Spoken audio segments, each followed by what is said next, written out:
அனு, சாரிங்க. என் கூட பேசுங்க. சாரி, இனிமேல் பேச மாட்டேன். நான் பேசினா உங்க கோவம் தான் அதிகமாகும். சச்ச, எனக்கு உங்க மேல கோவமே வரல. ஏன்னா என்னோட திமிரு, கர்வம், கோவம், அழுத்தம் எல்லாத்தையும் உங்க காதலுக்கு கீழே நான் போட்டு புதைச்சிட்டேன்.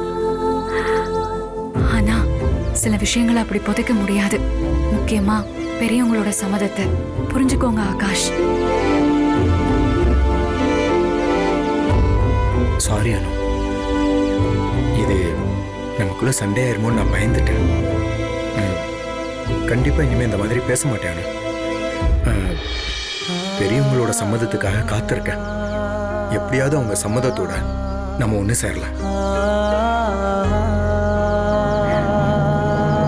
I like you. இப்போ என்ன சொன்னீங்க? I like you.